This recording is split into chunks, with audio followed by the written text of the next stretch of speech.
culture can, in some businesses, sort of fall to the HR team. And I think people feel like that's HR's responsibility to set the culture within the business. Yes, we do. And yes, we have a massive impact on that. But unless everyone in the senior leadership team and the directors, all the management are all on the same page with it, they've all got a responsibility for it as well. It won't work otherwise.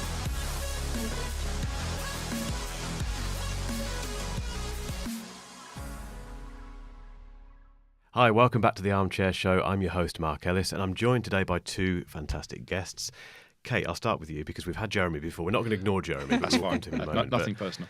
Kate, do you want to give us a quick intro to yourself, please? Hi. Yes, I'm Kate Clay. I'm the HR director at eStar Truck and Van. Fantastic. Jeremy. Jeremy Evans, Chief Executive of Marketing Delivery. Great stuff. Well, welcome to the studio. Jeremy has been here before, but Kate, I hope you found it interesting coming through the magic door. And... It was very magic, yeah. I was hoping it was a book that would let me in, but it wasn't. Just very quickly, what's your journey been into the industry? The motor trade. So I started in the motor trade when I was 20. So I joined Cambria Automobiles in HR at that point. Worked for them for 6.5 years. Did a few different roles out of sector. So left there, did a few different roles, still within HR. And then more recently worked for Trust Ford for just over 3 years, and then moved on to eStar, which is where I am now. Wow. And Jeremy, obviously we've had you on before, but just a very quick reminder of how you made your way into where you are now. Yeah, so I set up Marketing Delivery in 2007, having worked for Nissan as a manufacturer and a couple of dealer groups in kind of marketing roles. Prior to that, I was a boot store manager, of all things. Quite a journey. We had someone once who went from American football to automotive, which no one's beaten wow. yet. No, not quite. That's not a good one. A tricky one to beat. I thought boots was going to be my winner, but obviously not. It's still quite a good one, to be fair. We're talking today about attracting talent into the industry, which is a big topic. We've covered it before on the show, but it'd be nice to get some fresh ideas on this. Kate, I'll start with you. How do you think workplace culture impacts employees in terms of engagement and bringing people in? What role does culture play? It's a massive point. It's probably one of the most important things that you can do in your business is setting the culture. And as a new business with eStar, we are on a journey of setting that culture. So the business previously went into administration. The business is only 3 years old. So we've been on a journey of turning around quite a disgruntled workforce where the previous culture has been very poor. And turning that round into something where we put our colleagues first. People are our biggest asset, so they are what we need to make sure we put all of our efforts into. But culture plays a massive part. You know, if you're not looking after your colleagues, then they get to the point where they feel unloved, uncared for, and it then makes them disengaged. So as soon as you start getting into that disengaged area, you then see a decline in performance. And performance, obviously, is what everybody wants because everyone wants everybody to be the top of their game, looking after their customers, making sure that, they're doing a good job. And it has a direct impact on the profits. So you do have to start with your people and the culture of that business, setting that at the top level. So we're very keen on making sure that all of our directors are on the same page. It then filters down through the management levels. Yeah. To ensure that everyone's on that same journey, they understand what that culture means to that business, and it has a massive impact. Yeah.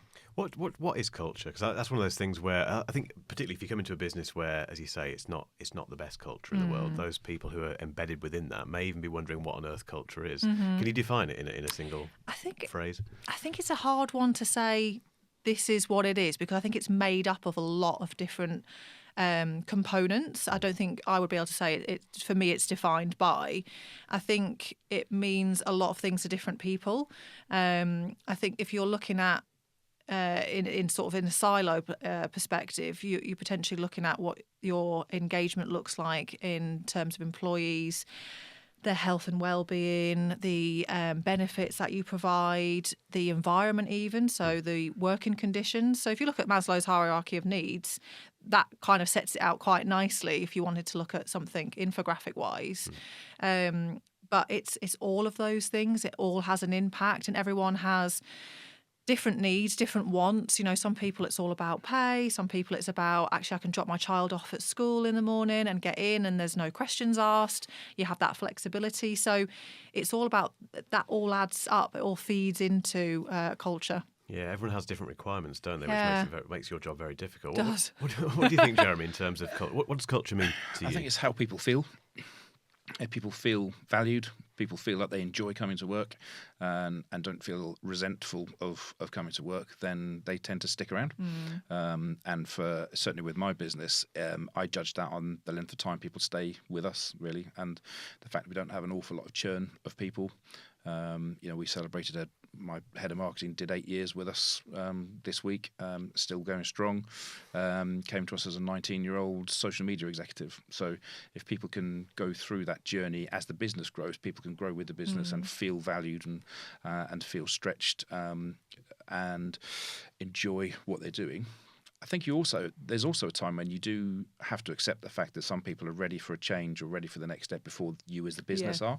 And sometimes you do have to say goodbye to people, but the culture within the business can dictate how that happens, whether that's a fond farewell and the door is open to come back, or whether that's a slammed behind you and, don't forget to clear your desk out. So I think, and we have people that have come back to us having gone off to do other things elsewhere and come back when we were ready for them and the time was right for them. So so I think, how people feel is probably the best way of defining a culture.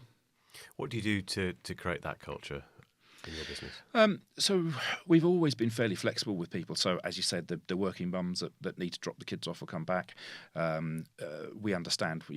I'm a dad. We all understand that running a family life around a work life can be quite challenging, and you can stick to your guns and enforce things, or you can be a bit flexible with people and a bit understanding with people. And when you do that, you tend to get repaid in spades by those people in terms of their loyalty and their effort. So, I think just allowing people to be themselves, and as long as they deliver what the business needs them to deliver, it doesn't really matter if it's at 7 o'clock in the evening once the kids are sorted out, or whether it's at 12 o'clock midday when they could really be going somewhere else and doing something else that they need to do.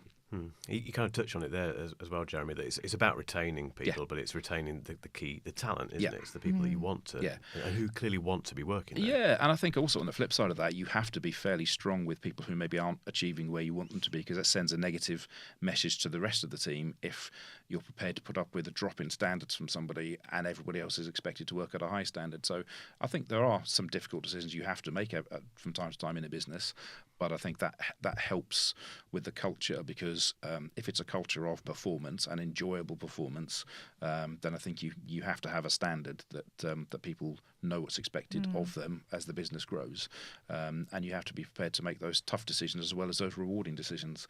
And as long as it's seen to be fair and equitable, and everybody understands why those decisions are being made, then that just keeps everybody kind of working together to the same aims.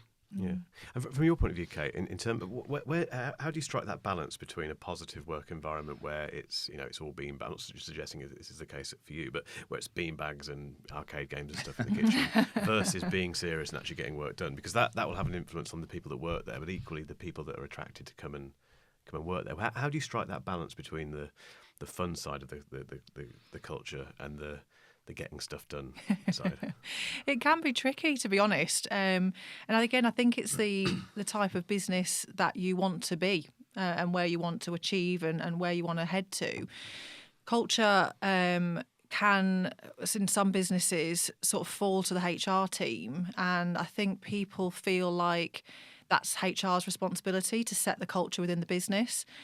Yes, we do. And yes, we have a massive impact on that. But unless everyone in the senior leadership team and the directors, all the management are all on the same page with it, they've all got a responsibility for it as well. It won't work otherwise. So, you have to have that from a standpoint going forward, that everyone's on the same page. This is what we want to do. We set the values for the business. This is what we adhere to.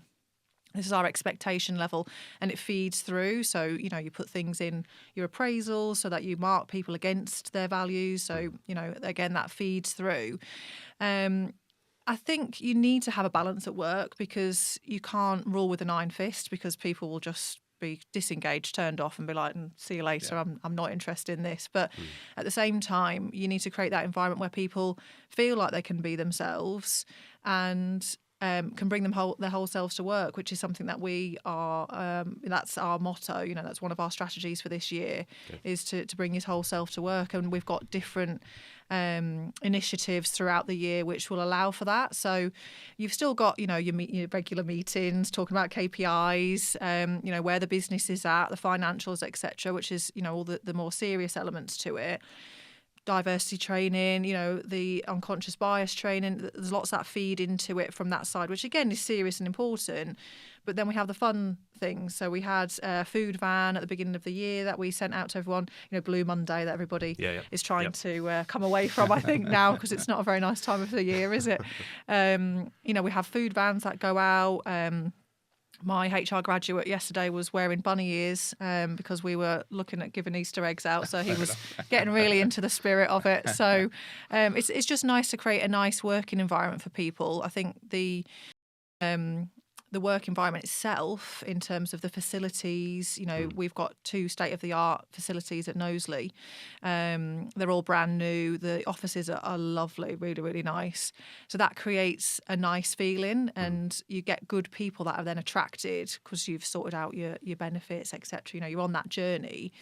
And we've got some amazing people working for us, and it does create that really nice environment. Yeah, and it must be. Have you found it a challenge coming away from the period where we know what happened, where everyone was working from home? There was a period where people were not coming into the office. Is that something that you've found a challenge, has added to the challenge of retaining a positive work environment? I think quite a lot of people in the motor trade wouldn't expect to carry on working from home. So we did a lot of furloughing with technicians, so they were on and off furlough. But I think, quite a lot of them realise they can't fix a 44-tonne truck on their driveway, much as they would like to. Can't do it remotely. Driveway. No, I think the neighbours might have something to say about it. Can't do that via Teams, can you? That's not doing the same thing. So I think there's a lot of people within the business that understand their job is on site.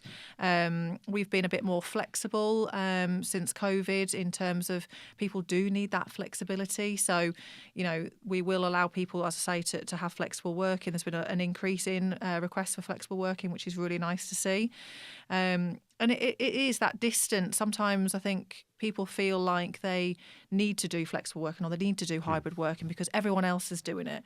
Yeah. It needs to still work for your business at the end of the day. You need to have that balance of, like you said before, bean bags and slides and ball pits, which would be great. I would quite like a slide, actually. I'm going to order one in a minute.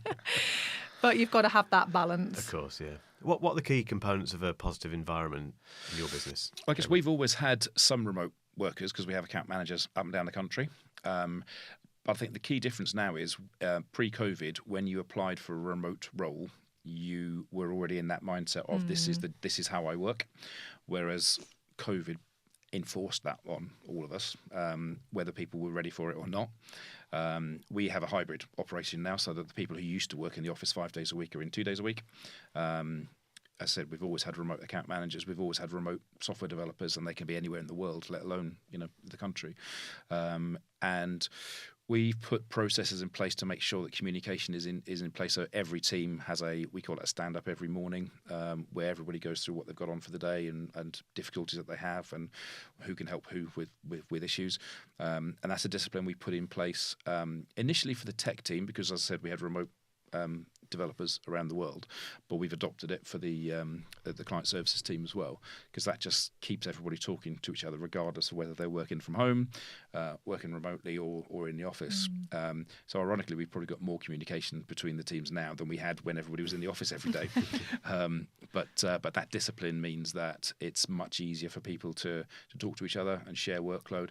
And as a senior team, it's easier for us to see when people are struggling. So that person who's always quiet on the call, who's maybe repeating the workload they had yesterday and the day before, the person who feels they need to justify themselves by reeling off a big long to-do list, which that's not today's list, that's this month's list. But you kind of, they're the people that you're looking at to go, okay, what do we need to do to help and support that person? And those disciplines mean that when we do have the 2 days in the office with that team, you're kind of ready for them, and okay, I need to have a word with this person or that person. I need to pat this person on the back because they're smashing it at the minute. And it just means that you get a bit more insight into how people are feeling, which again, to come back to kind of the original question about culture, if you can figure out how people are feeling, then you can spot things and pick people up before it becomes too big an issue, and equally reward people who are doing a great job. Yeah. Talking, I mean, you touched on diversity and inclusion, etc. earlier. In terms of women in the industry, would you say that automotive is still a male-dominated environment? Yes. Okay. Unfortunately. Very direct question. But we talk about it quite a bit on this show. Why do you think that is still in 2024? I think there's a number of reasons for it. I think the motor trade in its entirety is not good at going out and hitting youth. So we're not good at saying to the youth of today, we've got all of these different roles other than a technician's vacancy or something quite typically motor trade. So as soon as you say motor trade, people think vehicles, oil, dirt, man. That is what they think. So, I think we need to get better at doing that. We need to get better at making sure that we tap into youth. We are more aware as an industry that that's what we need to do. We've got a lot of apprentices on. We've taken apprentices not just for technicians last year, so we did a massive apprentice intake, and that was things like apprentice service advisors, apprentice parts advisors, sales admin. So we're widening that stretch of where we're getting our people from and where we're growing our own from. And I think that has an element to it where if you don't like working on something oily, then you sort of feel like it's nothing else. There's no other jobs in the motor trade for you. So I think that's a big one. And I think sometimes it's culture, being a woman in the motor trade. And as I said, I joined when I was 20. It can be quite daunting. There's still places that you go into and you've got magazines on the wall and you've got things that are inappropriate, and people are still not in the 21st century when it comes to these sorts of topics. And the motor trade can be left behind. We're only just starting to talk about D&I properly, and most other companies, you see big PLCs, it was years ago. They're way ahead than us. So that has an impact on it. Like you touched on in terms of flexible working, the working from home, women needing to, predominantly do the childcare. So they do need that flexibility. Again, we're only just seeing that allowance from flexible working since COVID in the motor trade. It wasn't really there beforehand. And these things have an impact on attracting women. We're looking really hard this year on more benefits for women. So not just family-friendly policies. Like I said before, we're looking at bringing your whole self to work. So we've got lots of different initiatives. But things like maternity, we pay maternity. A lot of places in the motor trade don't pay maternity. It's all statutory. It was statutory when I first started. There's lots of different benefits that I think we need to be looking at, which will support women in the workplace and then attract them. We've grown our senior leadership team in the last 3 years from 25% to 30% women, which we're really proud of. We've got a female head of truck sales, which again is a predominantly male. I think all of her counterparts are male.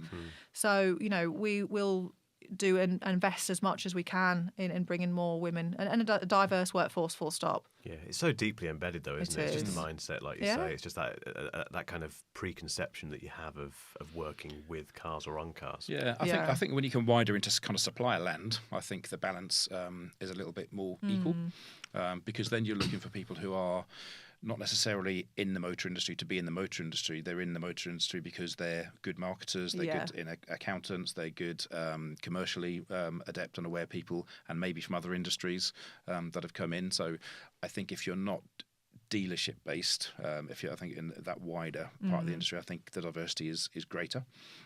Certainly within marketing delivery, my commercial director's a woman, my head of marketing is a woman, my 3 account managers are women, and the kind of delivery team who kind of at the coalface, that's probably 50-50 men and women. So we have. In that, and you see that across other suppliers in the industry as well, that it's not necessarily somebody that's come through automotive to get to where they are. It can be somebody that's come in from other industries who they're just good at what they do, regardless of kind of gender or race or any other issue. It's just they're the best person for the job. Yeah, it's also, I guess it's about revealing that it goes beyond working on and selling cars, doesn't it? There's much more involved than that. We've had people on this show who work in marketing, who work on the tech side of things. What do you think, Kate, that the industry can do to make those opportunities more obvious? Because it sounds to me like perhaps women aren't seeing those opportunities. They still have their own preconception themselves. So with that in mind, what can the industry do to change that, do you think? I think, as I said before, that the schools and the colleges and tapping into that, I think, is a big one. Recruitment fairs, we're looking at one at the Trafford Centre at the moment because it's so diverse and it's such a big one. There's so many shoppers and stuff walking past which may never even thought about the motor trade. So I think you need to look at where you're trying to attract your people from, and then do potentially specific campaigns to say, look, we do have all of these other roles. You don't have to be interested in cars, trucks, vans, whatever it is. We do all of this. We do training in it. This is what we do as a business. This is how good we are as a business. And you need to sell that, because you could look at 2 different industries, and one that people know well, if it's a marketing job, for example, and the motor trade marketing role, they're going to edge towards the one that they're already aware of, the one that they've already got that idea of, or the feeling, or someone works there or something like that. Whereas the motor trade is not as outwardly facing with that. We don't say we've got this benefit, we've got that benefit, we'll do this for you, we'll invest in you. Whereas a lot of other businesses do that quite well. So I think some more campaigns in that respect, some more targeted marketing effectively, for recruitment, for your brand, yourself, linking that in, using your brand partners as well. I think apprenticeships, easy for me to say, I've got a big part to play in that as well, absolutely. because actually apprenticeships were always seen as being something you do for I guess you'd call it a physical role. But you can do an apprenticeship in digital marketing. You can do an apprenticeship in pretty much anything now, and there's far more acceptance amongst the employment community that it's not about the degree, it's about the experience you have, and if you can gain that experience through an apprenticeship, that gives your career such a kickstart. So an industry in general is far more open to apprenticeships now in much more varied roles. And I think that just attracts different people and more people from various different backgrounds. So I think we never put graduate requirements in any of our recruitment. It's about the person. If they happen to have experience and they happen to have qualifications, great. We'll probably look at the experience first. And if that means somebody that's done a couple of years as an apprentice with some real life experience, rather than somebody that spent 3 or 4 years at uni and has a great qualification but no real experience of it, we'll probably take the apprentice. And I think that just opens up a far wider pool of people. And I suppose just to wrap this up, in terms of people who are watching this or listening to this and thinking, I want to get into this, and I'm not sure. How would you sum up what it's like to work in this industry? It's great. It's a great industry to work in. There you go. I'm need. Yeah. What more do you need? I'm a petrol head, so I love being around. I love all your bits and all your things. I'd love to spend more of my time underneath cars than in an office. It's a great industry. There's so much to do. It's a great fun industry. So it is that cliche: work hard, play hard. We are an industry that does that. But the rewards are there. Financially, experientially, it's a great industry to be in. Kate, how do you sum up working in this industry? I love it, and I keep coming back to it. So I think that's it. Me, I'm in the motor trade for life now. So I think it's great. It's fast paced. And no 2 days are the same. From a HR perspective as well, we have got so much on the go to try and improve the business, and it's just really good. It's a really nice environment, especially if you get a good business. Someone that does care about the employees, who do put the employees first. Quite often people will go, I'll put the customer first and then we'll figure out everything out later on. You've got to put your people first. And I think if you're in a business like that, it's amazing. The opportunities are brilliant.